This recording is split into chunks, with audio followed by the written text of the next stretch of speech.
사랑하는 성도 여러분, 오늘은 어버이 주일입니다. 우리가 부모님을 생각할 때마다 마음 한편에 따뜻함과 동시에 죄송함이 밀려옵니다. 가까이 있지만 자주 표현하지 못했던 고마움, 또 말로 다 전하지 못한 사랑, 시간이 갈수록 더 깊이 느껴지는 부모님 존재의 소중함을 느낍니다. 그래서 오늘만큼은 말로, 마음으로, 행동으로 부모님께 이렇게 전해보면 어떨까요? 사랑합니다. 존경합니다. 그리고 감사합니다. 한번 우리 부모님께 그렇게 한번 전해봅시다. 사랑합니다. 존경합니다. 사랑합니다. 감사합니다. 네. 부모님은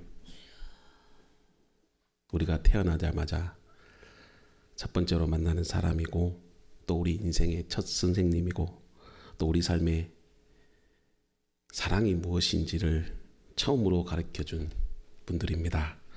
그래서 그분들의 희생과 헌신이 있었기 때문에 지금의 우리가 있는 것이고, 또 그 발자취 위에 우리의 삶이 놓여져 있는 겁니다. 그런데 자식들은 바쁘다는 이유로, 또 익숙하다는 이유로 그 은혜를 잊고 살아갈 때가 많습니다.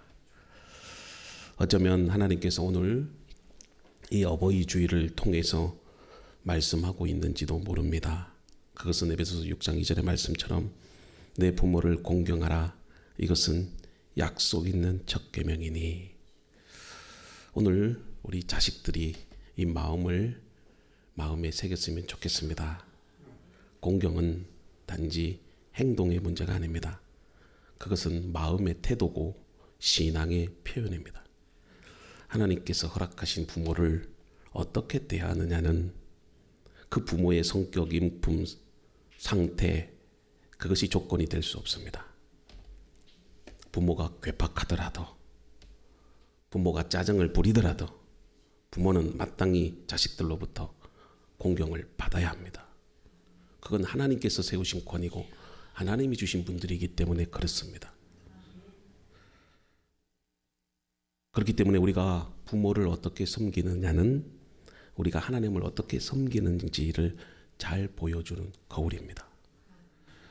오늘 이 예배를 통해서 다시 한번 부모님의 존재를 되새기고 그분들의 헌신과 눈물을 기억하면서 우리가 마음으로 진심으로 감사합니다. 그 말을 전할 수 있기를 바랍니다. 나아가 우리 다음 세대에게도 여러분들이 부모로부터 받은 그 믿음과 사랑을 우리도 본받아서 부모로서 자녀들에게 여러분들 본이 되기를 소망합니다. 그렇게 하나님의 사랑이 다음 세대로 흘러가고, 그럴 때 우리의 가정은 믿음의 유산 위에 든든히 견고하게 세워질 겁니다. 우리는 사랑을 말할 때 자연스럽게 어머니를 떠올립니다. 따뜻하고 섬세하고 또 눈물과 손길로 기억되는 그 사랑. 그래서 어머니의 사랑은 종종 아름다운 시가 되고 또 찬양이 되고 이야기의 주제가 됩니다. 반면 아버지의 사랑은 그보다 한 걸음 뒤에 서 있는 듯 그렇게 느껴질 때가 있지요. 그래서 어버이날이 되면 아버지는 조금 소외가 되는 것 같아요. 왜냐? 무뚝뚝하죠. 표현에 서툴죠.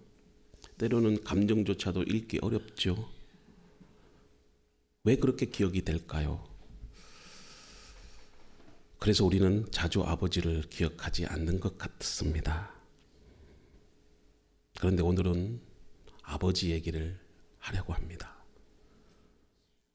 이 아버지는 우리 어머니도 포함되고 있는 거죠. 오늘 누가복음 15장의 비유를 잔잔히 들여다보면 그 배경에는 굳건히 조용히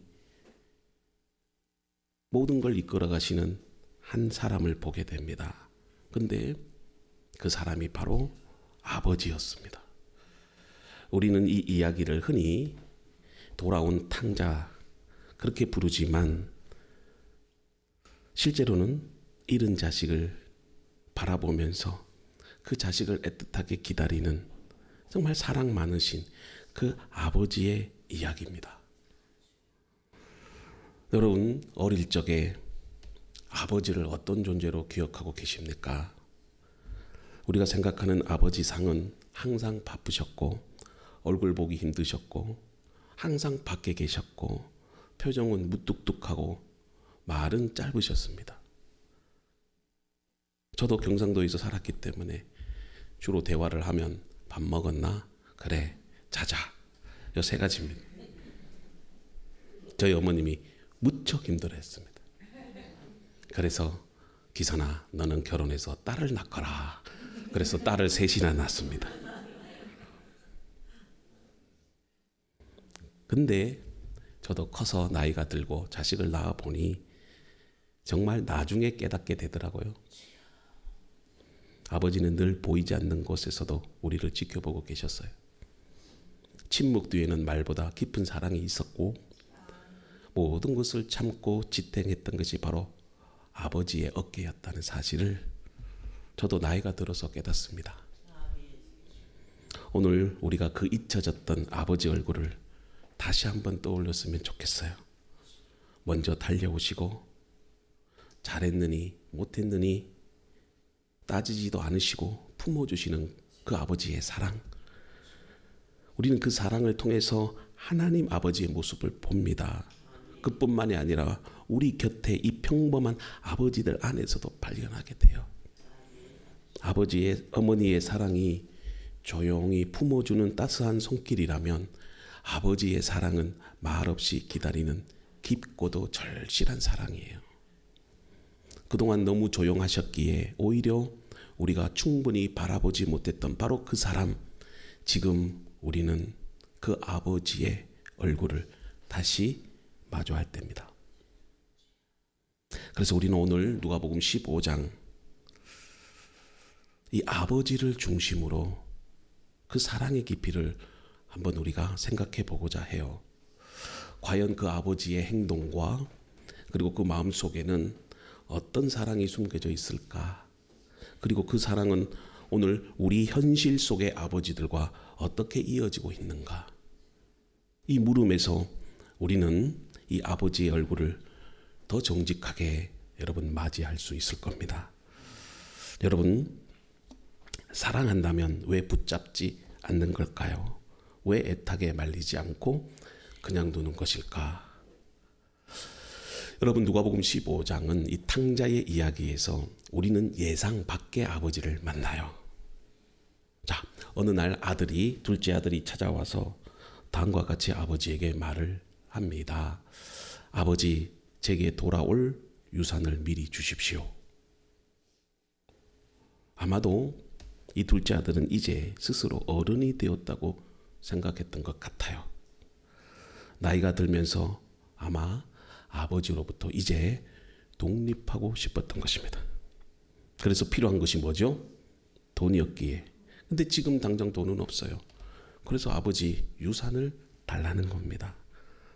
여러분, 여기서 유산을 달라고 한 것은 단순한 여러분 재산을 요구한 게 아니라 자기 삶을 자기가 선택하고 살아가고 싶다고 하는 그 의지적 표현입니다. 근데 우리가 이 한국 사회에서도 마찬가지지만 유대 전통에서도 보면 해석을 해보면 유산은 아버지가 죽은 후에 받을 수 있는 겁니다. 그렇지 않습니까? 근데 이 말은 뭡니까? 유산을 달라는 것은 아버지, 저는 아버지가 죽은 것처럼 여기고 살 테니까 제 인생 살도록 아버지 유산을 주세요, 이 말이에요. 무례하죠. 충격적인 선언과 같습니다. 하지만 놀랍게도 아버지는 아무 말 없이 조용히 유산을 나누어줘요. 그래서 우리는 이 장면을 읽을 때마다 당혹감을 느끼지요. 왜 아버지가 아무 말도 하지 않았을까? 이 패역한 자식이라면 야단을 쳐야 되는데 왜 떠나는 아들을 말리지 않았을까? 근데 아버지는 이런 아들의 무례함과 이런 어리석은 행동에 침묵으로 일관해요. 그래서 우리는 이 침묵이 좀 이상하게 생각이 돼요. 근데 이 침묵은 무관심이 아닙니다. 그것은 아들을 향한 깊은 신뢰에서 비롯된 것이고, 그래, 아들이 그렇게 생각했다면 아들도 계획이 있겠지. 그래, 스스로의 삶을 한번 살아봐. 그렇게 살아갈 수 있도록 기회를 주는 진정한 사랑이고 아버지로서는 용기예요. 그래서 부모는 언제나 자녀를 지켜주고 싶어 합니다. 근데 여러분, 진짜 사랑은 때로는 손을 놓아주는 데서 시작됩니다. 억지로 잡아두는 것이 아니라 넘어질 자유를 주고 실패할 자유를 주고 그 속에서 배우도록 하는 것. 그게 훌륭한 부모의 교육 방식이에요. 한 심리학자가 이런 말을 합니다. 부모가 자녀에게 줄 수 있는 가장 큰 선물은 통제가 아니라 신뢰와 자유입니다. 한번 생각해 보세요. 그 말처럼 참된 사랑은 자식을 조종하지 않습니다. 부모의 기대처럼 강제로 이끌지 않습니다. 자식의 결정과 선택을 존중하며 인내하며, 혹시라도 자식이 험한 인생길에서 넘어지고 깨지더라도 자기 인생을 배울 수 있도록 부모로서 기다려주는 거예요. 실제로 한 성공한 기업가의 이야기가 있습니다. 그는 자신의 아들이 사업을 하겠다며 잘 다니던 대기업을 그만두고 모험을 시작합니다. 창업을 해요. 아버지 입장에서는 대기업이니까 뭐하러 그렇게 고생하니? 말리고 싶은데 말리지 않습니다. 그리고 자식을 조용히 지켜봅니다. 아버지는요, 자식이 분명히 실패할 걸 압니다. 그러면서도 그 길을 막지 않아요. 그런데 아들은 실제로 실패합니다. 좌절을 겪습니다. 근데 그 실패와 좌절을 통해서 아들은 배운 거예요. 성공의 길을 깨달은 겁니다. 그 결과 그의 사업은요, 아버지보다도 더 큰 성과를 이루어냈어요. 나중에 그 아들이 이렇게 말했습니다. 아버지는 제게 실패할 자유를 주셨고 실패 속에서 진짜 나 자신을 발견하게 해주셨습니다. 하나님 아버지도 여러분들을 그렇게 대하셔요. 신앙생활을 하다 보면 우리는 간섭하시는 하나님이 참 좋죠. 돈이 없을 때 돈 많이 주고 건강 잃어버렸을 때 건강을 주면 좋겠지요. 근데 하나님은 여러분들을 억지로 붙잡지 않습니다. 자유를 주시되 언제나 기다리십니다. 그리고 여러분들이 돌아오기를 기다리시며 문을 활짝 열어놓은 채 애틋한 사랑으로 여러분들을 대하시는 거예요. 지금도 혹시 무슨 일이 있어서 교회 예배하지 못할 때 하나님 마음이 애틋한 거예요. 물론 다 알고 계시지만 그래도 보고 싶어서 지금도 눈물을 흘리시는 거예요. 어디 아픈 데는 없는지, 아니면은 오다가 사고가 났는지, 그걸 아는 성도가 멋진 성도죠. 진짜 사랑은 자식과 함께 하시는 하나님을 믿고 떠나게 할 줄 아는 용기입니다. 그리고 자식이 선택한 길이라면 그것을 위해서 기도하고 기다려줄 줄 아는 인내가 필요해요. 그리고 자식이 돌아올 때 비록 자식이 상처를 가졌더라도 실패했더라도 안아줄 수 있는 그 사랑. 오늘 우리도 그런 아버지의 사랑을 닮아갈 수 있기를 바랍니다. 사랑하지만 붙잡지는 않는, 자유를 주되 끝까지 믿는 그런 사랑을 자녀들에게 줄 수 있어야 한다는 말이에요. 우리는 때때로 자녀가 떠나는 모습을 보면서 깊은 불안감을 느끼지요. 넘어지면 어떡하지? 세상 힘들 때, 실패하면 저 자식 어떻게 살지? 그래서 실제로 자녀들이 실패하고 좌절해서 눈물을 흘리면 엄마, 아빠, 나 너무 힘들어. 그러면 부모의 마음도 무너져 내리잖아요. 그러나 기억하십시오. 우리 자녀들을 지키시고 인도해 주시는 분은 하나님이십니다. 우리가 다 지켜줄 수 없을 때라도, 비록 자식들이 실패했을 때라도, 눈물을 흘릴 때라도 우리 하나님은요, 우리 자녀들을 동행해 주십니다. 인도해 주시는 거예요. 부모는 기다리고 인내하고 믿어주는 거예요. 저도 여러분 인생의 실패를 하고 좌절을 할 때 믿어줬기 때문에 오늘 이 자리에 제가 선 겁니다. 실패할 때마다 회초리를 들고 야단만 치는 부모님이 있었다면 아마 제 길은 곁길로 갔을 거예요. 그러나 믿어주고 격려해주고 기도해주는 그런 부모들이 있기 때문에 오늘 우리가 이렇게 행복한 인생을 사는 거예요.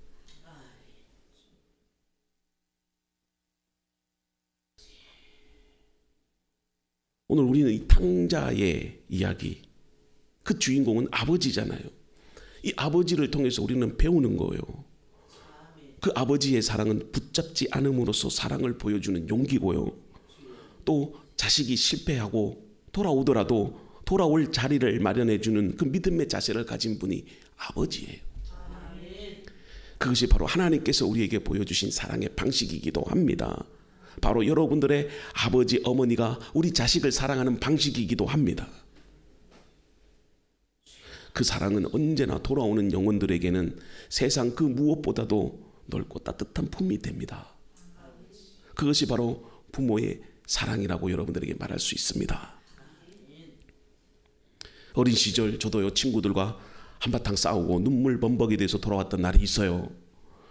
얼굴에는 흙이 묻고 눈물이 흘러가지고 이거 완전 그냥 얼굴이 난장판입니다. 또 무릎이 까져서 울면서 현관문을 열 때에 가장 먼저 내 이름을 부르고 달려오시는 분이 바로 어머니입니다.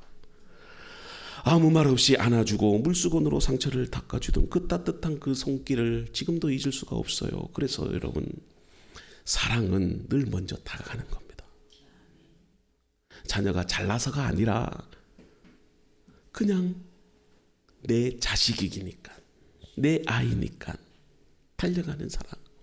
저희 어머니도 꼭 여행을 가시면요, 맛있는 음식을 먹으면 이 자식들하고 손주들이 눈에 앞에 가려서 음식을 못 먹습니다.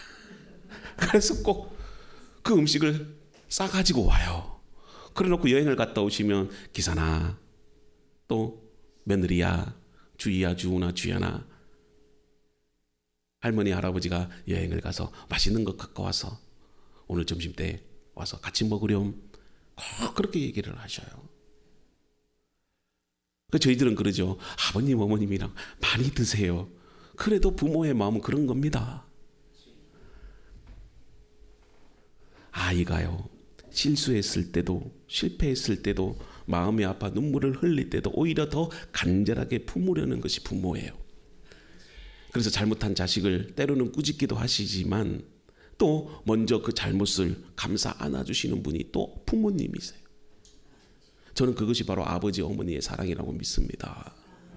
성경에도 그런 아버지가 나오잖아요. 오늘 본문에도 이 둘째 아들이 집을 떠났습니다. 아버지의 유산을 가지고 나갔습니다. 근데 이 아버지는 둘째 아들이 늘 걱정이에요. 그래서 비가 오나 눈이 오나 매일같이 그 아들을 기다립니다. 그런데 드디어 아들이 돌아옵니다. 성공해서 돌아오면 얼마나 좋겠어요. 멀리서 그 아들의 몰골을 보니 이건 사람 꼴이 아닙니다. 거지 그 자체입니다. 모든 것을 잃고 돌아오는데 그것을 아버지가 먼저 보고 먼저 달려갑니다. 그리고 껴안고 입을 맞춥니다. 심지어 이 아들을 위해 잔치를 베풉니다. 여기서 우리가 생각하는 그 아버지의 모습을 한번 생각해 봅시다. 여러분들 이 극적인 장면에서 어떤 생각이 들지요? 특히 한국 사회에서는요, 아버지는 오랜 세월 동안 말 없는 존재로 여겨져 왔잖아요. 특히 유교적 가치관이 뿌리 깊은 이 땅에서 아버지는 곧 체면이고 권위고 침묵의 상징이었습니다. 집안에서는 늘 무게 잡는 분이었고 말수는 적고 자녀에게는 거리감이 있는 존재로 기억되는 경우가 아버지였어요. 그래서 아버지가 화내시면 집안이 얼어붙는다. 또 아버지는 절대로 집안에서는 웃지 않는다. 이건 괜히 나온 말이 아닙니다.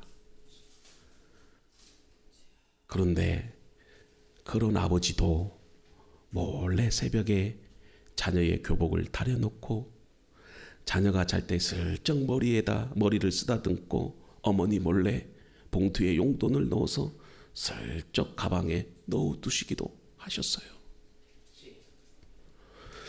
비록 표현은 서툴고 사랑한단 말 한마디 어려워했지만 그 마음은 누구보다도 깊고 조용히 자신을 희생하는 사랑이셨습니다. 그런데 오늘 성경 속에 본문 속에 나타난 아버지는 더 놀랍습니다.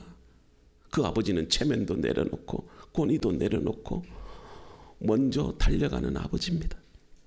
여러분, 한국 사회도 마찬가지지만 유대 사회에서는요, 어른이 달리는 것은 절대 있을 수 없습니다. 유대 사회는 부모의 권위, 부모의 채통을 더 중요하게 여깁니다. 근데 아버지가 달려갑니다.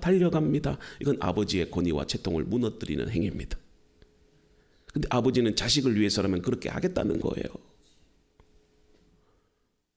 그래서 아버지는 말없이 달려가죠. 사람들이 지켜봅니다. 그럼에도 불구하고 옷자락을 걷고 달려가 돼지 냄새가 나는 그 아들을 끌어안습니다. 아들의 수치와 그 손가락질을 아버지가 대신 짊어집니다. 이 모습은 한국 사회에서는 상상하기 어려운 아버지상이에요. 우리 아버지는 그런 분이 아닙니다. 체면 차리지요. 권위를 앞세우죠. 근데 오늘 본문에서 보여지는 아버지는요, 체면보다 자녀가 먼저고 권위보다는 부모 주는 사랑이 더 커요. 이런 아버지의 모습은 단지 감동적인 장면을 넘어서 그 아버지 하나님의 사랑, 오늘 우리 부모님의 그 사랑을 그대로 보여주는 복음의 핵심이에요. 오늘은 어버이 주일입니다. 세상의 모든 부모들이 사실 이런 모습은 아닐지라도 그러나 부모님은 그런 마음으로 삽니다. 자녀가 말없이 눈을 피할 때 부모는 조용히 그 자리를 지키고 있습니다. 자녀가 실수하고 돌아올 때 부모는 가장 먼저 두 팔을 벌려 기다리십니다. 그리고 그 모든 수치를 부모 가슴에 다 껴안아요. 사람들이 우리 자식들을 향해서 손가락질을 해도 그래도 내 아이다, 그렇게 말을 해주십니다. 가장 사랑하는 내 아이다, 내 자식이다, 이렇게 외치는 거예요. 상처받고 오해받고 지쳐도 결코 포기하지 않습니다. 왜냐하면 사랑하기 때문에, 내 자식이기 때문에 사랑하는 겁니다.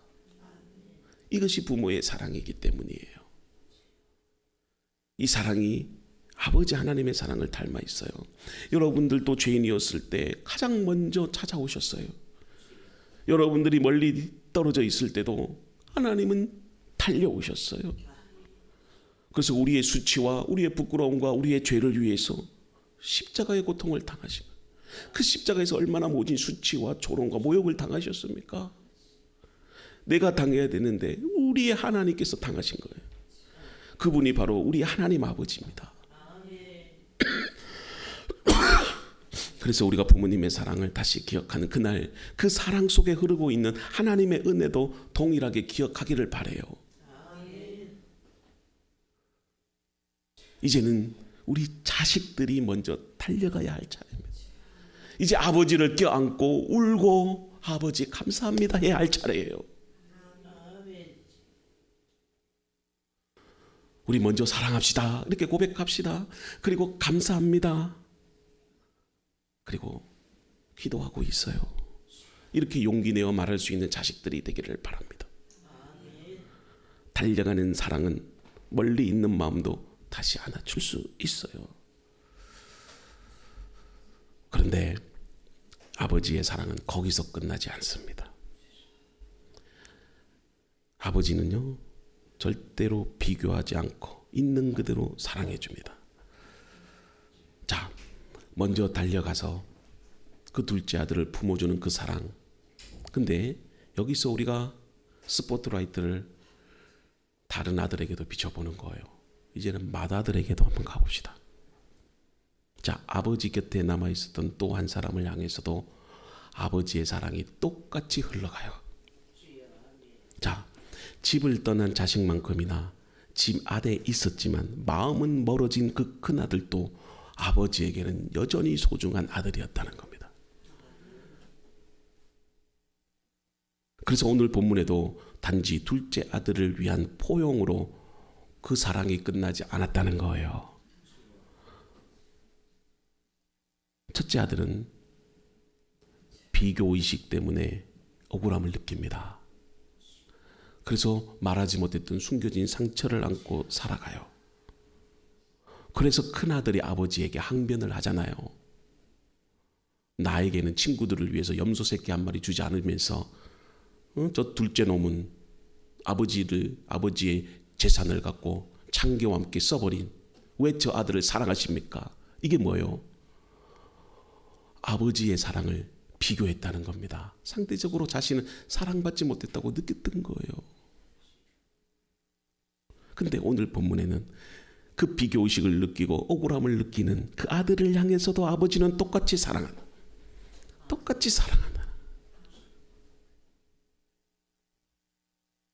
그래서 우리는 그 사랑의 또 다른 얼굴, 비교하지 말고 관계를 선택하는 사랑을 바라보는 거예요. 무슨 말이냐 하면 우리는 집을 떠났던 둘째 아들뿐만이 아니라 늘 아버지 곁에 있었던 큰 아들에 대해서 이제는 생각한다. 그 말이에요.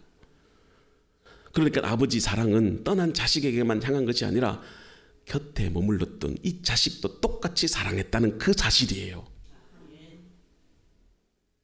자, 봅시다. 자식이 뭐라고 항변을 하는지. 큰아들이, 나는 한 번도 아버지를 떠난 적이 없습니다. 틀린 말이 아니에요. 맞아요. 자, 그런데 아버지는 저런 자를 위해서 잔치를 열다니요. 사실 이 큰아들의 항변은 우리 자식들이 갖고 있는 다 항변이에요. 여러분들 마음속에 있는 그 감정을 지금 꺼내 보여주시는 겁니다. 저도 그랬으니까. 둘째 아들이 아버지의 유산을 다 탕진하고 돌아왔을 때 야단은커녕 아무 말 없이 받아주고 잔치까지 열어줍니다. 왜냐? 아버지의 사랑은 공정하지 않다는 거잖아요. 여러분, 상식적으로 볼 때도 이 첫째 아들이 말한 것이 맞아요, 틀려요? 맞죠? 아버지 곁에 있었잖아요, 자식은. 큰아들은. 그래서 아버지를 위해서 살았던 거예요. 근데 인정받지 못했다는 서운함이 든 겁니다. 왜냐하면 사랑은 받아야 할 만한 사람에게 주어야 된다는 생각이 사람마다 다 있어요. 그리고 무엇보다도 나는 왜 잊혀졌는가, 그런 서운함이 든 거예요. 아버지는 맨날 둘째 아들만 생각하는, 비가 오나 눈이 오나 집 앞에 나가가지고 둘째 아들만 기다리네. 그럼 자기는. 그래서 아버지의 사랑을 오해한 채 서운한 가운데 머무는 거예요.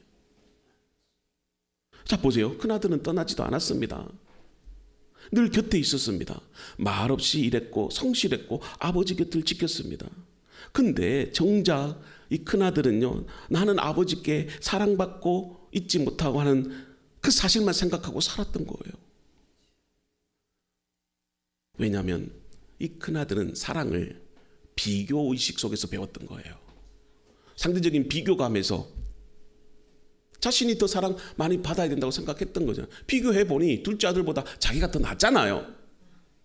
자기는 공부는 더 잘하고 아버지를 잘 섬겼고 열심히 일도 했고 아버지 속도 썩인 적 없고, 그러니 상대적으로 비교해보면 내가 더 많이 사랑받아야 된다. 우리도 그렇게 생각하는 거예요.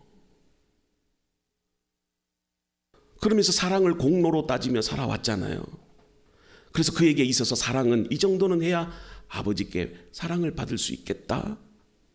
근데 깜도 안 되는 이 동생은 마땅히 사랑받을 자격이 없는 존재로 생각했잖아요. 그런 큰아들에게 아버지가 뭐라고 말을 합니까? 자, 이 말이 참 감동해요. 애야, 너는 항상 나와 함께 있지 않았니? 내 것이 다 네 것 아니겠니? 여러분, 이 말씀하세요. 우리는 이걸 몰랐던 거예요. 이걸 몰랐던 거예요. 아버지 것이 내 것이라는 것을 잊고 살았던 거예요. 이 말은요, 그 어떤 설교보다도 큰 복음이에요. 내가 너를 사랑하는 이유도 내가 잘했기 때문이 아니라 내 아들이기 때문에 내가 사랑하는 거야. 이 말씀이에요. 그래서 비교보다는 관계를 택하는 사랑, 조건보다는 존재를 먼저 붙드는 사랑, 그것이 하나님께서 우리에게 보여주신 참된 아버지의 사랑이에요. 우리도 큰아들처럼 생각했던 적이 있습니까? 없습니까? 있어요. 예를 들면 왜 저 사람은 저렇게 복받지? 나는 정말 하나님 앞에 부족함이 없이 성실하게 살았는데 왜 아무도 안 알아주는 거지? 그런데 그런 우리를 향해 하나님은 말씀해요. 애야, 애야, 애야, 너는 항상 나와 함께 있지 않았니? 항상 함께 있었다는 거예요. 여러분 생각해 보세요. 우리를 공로로 사랑하셨다면 우리는 단 하루도 사랑받을 자격이 없을 거예요. 하나님은 우리 존재 자체를 사랑하셨고 우리를 자격 있는 자로 만들기 위해서 예수님을 우리에게 보내주신 겁니다. 이런 사랑은 현실 속 부모에게도 고스란히 담겨져 있습니다. 우리가 잘나서 사랑받는 것이 아니라 그저 자식이기에, 내 자식이기에 존재 자체로 받아주신 분들이 바로 부모예요. 우리가 반항해도 실망을 안겨드려도 우리가 세상을 내 맘대로 살겠다고 부모를 떠나서 나가서 살 때도 그런 자식을 위해서 눈물로 기도하는 것이 부모고, 그래도 자식이 한 번이라도 돌아오면 기뻐서 즐거워하며 따뜻한 밥을 마련해 놓고 문을 활짝 열어주시는 분들이. 그래서 부모님은 묻지 않습니다. 왜 이제야 왔니? 하지 않아요. 잘 왔다. 밥 먹자. 이 한마디면 충분했어요.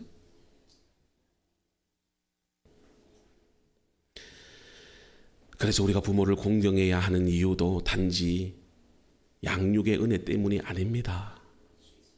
그들이 조건 없이 비교 없이 있는 그대로 우리들을 품어줬기 때문에 그렇습니다. 세상이 무엇을 요구하든 우리가 어디에 있든 우리를 항상 내 아들, 내 딸로 불러주셨던 그 음성, 그 사랑이 오늘 우리가 이렇게 행복하게 살아가는 겁니다.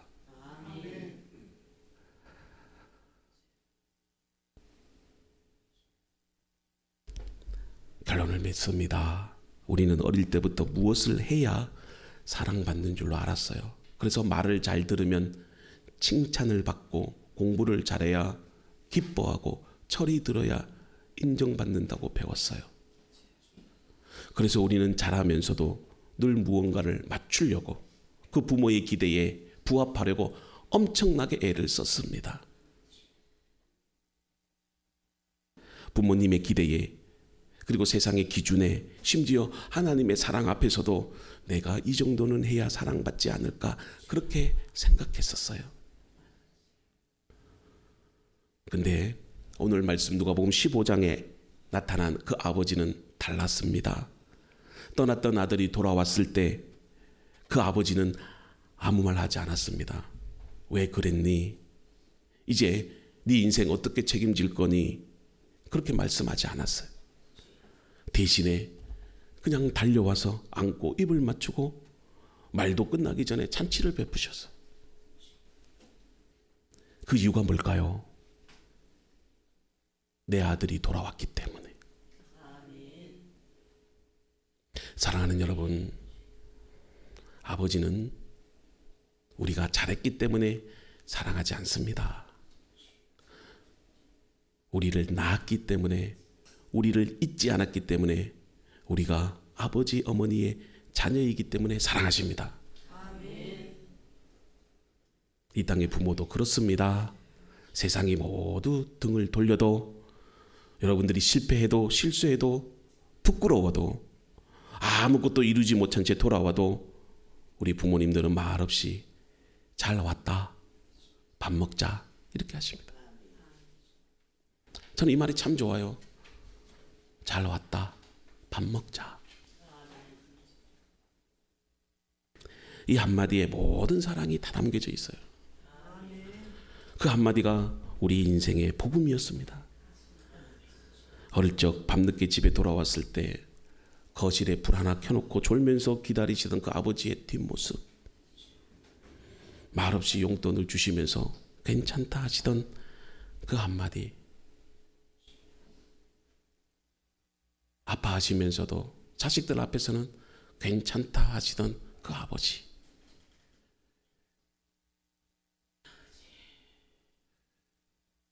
잔소리도 들리던 그 말들이 이제는 눈물로 다가옵니다. 근데 너무 늦게 깨달은 것 같아서 죄송합니다. 사랑은 늘 그 자리에 있었고, 우리가 돌아가기만 하면 기꺼이 품어줄 분들이 우리 부모였던 사실을 오늘 기억합시다. 그래서 우리가 부모를 공경해야 합니다. 여러분, 의무가 아니라 감동으로 합시다. 율법이 아니라 은혜로 사랑합시다. 그 사랑이 너무 커서 감히 갚을 수는 없지만, 그래도 오늘 따뜻한 말 한마디 전해보면 어떨까요? 아버지, 어머니 사랑합니다. 그 사랑 이제야 알겠습니다. 그 말 한마디면 됩니다. 이제는 그 사랑 위에 하나님의 위로와 은혜가 우리 부모님들에게도 가득 그렇게 있기를 주님의 이름으로 축복합니다.